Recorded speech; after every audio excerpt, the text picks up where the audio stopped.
So remember, they're changing my voice. Let's put things into perspective.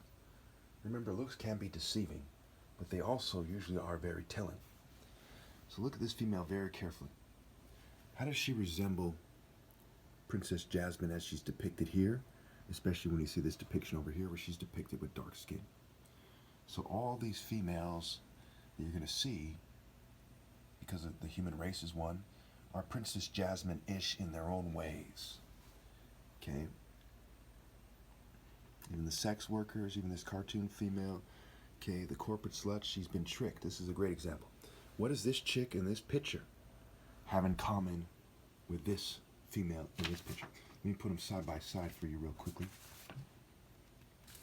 So what does she have in common with Princess Jasmine? Okay, what has happened there? And how does it have to do with these guys? Well, neo-colonialists, okay, these guys who wear suits, who quite often, okay, tend to be in key positions still, okay? Basically, almost every politician, if not every politician, is from a neo-colonialist family, okay? And they are playing a game of rape by deception so they can get these females to come walking into their trap and whore themselves, okay? So there's a thin line between what's going on in that picture and what is depicted in that picture, that corporate slut picture, okay? And why these females are sex workers. It's called rape by deception. When you sell people the idea that they should have sex for a certain reason or a certain way or anything like that, okay, in a way that if they otherwise were using their heads and they weren't deceived, that they wouldn't do. That's why Satan is called the great deceiver, and he's also called a horny devil. Okay, so you see where my dad comes from very humble backgrounds, is similar to these Ethiopians, right? He said, are you not the same, are you not as children of Ethiopia unto me, O children of Israel? So there's that kind of indigenous sort of humility in a certain way that is said in the Bible to be like these guys, okay? But are these guys God's representative? No, I am, and they're doing things to make it so it seems like I have a fairy spirit or something. This picture over here is a pretty good example of what they've done. Why do I look so different in this picture than I do in this picture, okay? Why do I look like I have a longer face and like a dog-like face? And in this picture, I look more like Mars, you know, this picture I showed you the other day. I look more like some kind of Greco-Roman Jew or something like that. Crypto-Greco-Roman Jew when I'm not. Because they're editing the pictures. They don't want you to see that falcon-like spirit. It's not even in this picture either. Okay, they didn't want you to see where I resemble the falcon and that martial grace. And they've also changed this picture to make it seem cartoonish. Okay, has everything to do with neo-colonial sexual slavery and things of that nature. Okay, part of it has to do with this picture. Again, see how these guys are depicted like in a cartoon fairy-like way?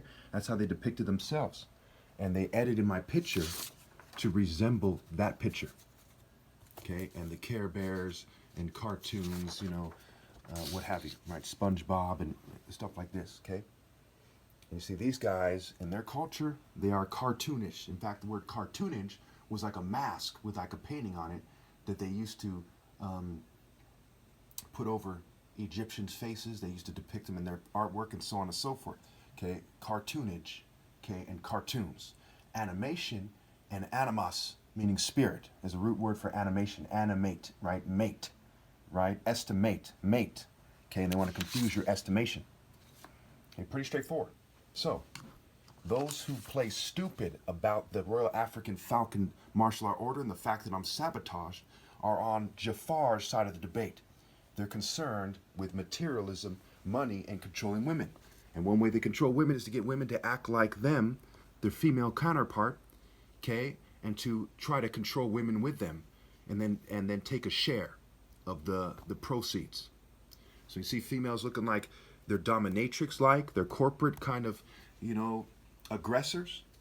That's part of it, right? This female is a corporate slut partially because corporate women have sold her on the idea that being a corporate empowered woman is ideal, and that just makes them a sister to they who destroy. I'm using Harry and William as a point of reference, not necessarily singling them out, okay? Same with this politician here, a point of reference and not necessarily singling them out or saying they're the main culprits or what have you. But there's no doubt that People like these benefit, for whatever reason, we'll say, with the sabotage of people like me so they can get the chick who wouldn't otherwise sleep with them to behave in a Western manner with the Western moods, behaviors, and sentiments, okay, to then sleep with the Western aggressor. The Western aggressor isn't the only aggressor. The globalists. I usually bring up the whites, Jews, and LGBT community because there's so much to it. There's the Club of Rome, there's Pfizer, there's, Kaiser, and on. You go through all the different corporations and the different groups and criminal organizations. And like the easiest way to put it is the greater white culture, the greater Jewish culture, the greater LGBT culture. Okay? Because Satan is the God of this world in their own Bible, and he didn't leave a stone unturned. So if you take on a transcendent stance and you start saying, hey, this is wrong, and try to stand against them, and you dress in a way that they don't approve of with the exact kind of combination of ideas they don't approve of, then they persecute you. Okay? And if you start talking about, that you're Christ and you're right, like I am, then they persecute you. So you see how it's straightforward. There's no other way it could be. If people play stupid about the way things work, okay, they are evil. They play stupid about when God is love, if they play stupid about romantic justice, then they are evil. What is a king, right? If a king judges, who's a king? Is a king's word who's supposed to be married to a wife of noble character, a queen? You see what I'm saying? And females are shunning me, just like with Jesus. Doesn't mean I'm not the king. I am the king of kings, whether I'm married or not. I'm married to Jerusalem in the sky, which is described as a female, right? Daughter Zion, right? Queen Jerusalem, daughter Jerusalem, what have you. It's described as a female, okay?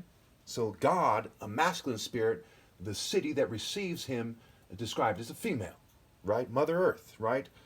Queen, the motherland, right? Africa, and so on and so forth. Okay. So if somebody starts saying, hey, there's something like that going on, but they don't point to me, that's like these guys saying, yeah, they do stuff like that all the time. They're neocolonialists, da-da-da-da-da. And women start dating them and their friends. Are they righteous? No, they're Luciferian, because you have to point to the cheated bridegroom. Okay, and his characteristics. These guys are arrogant, old money, ill-gotten gains, wicked, deceptive, illusion-based, theater arts. They are deceivers.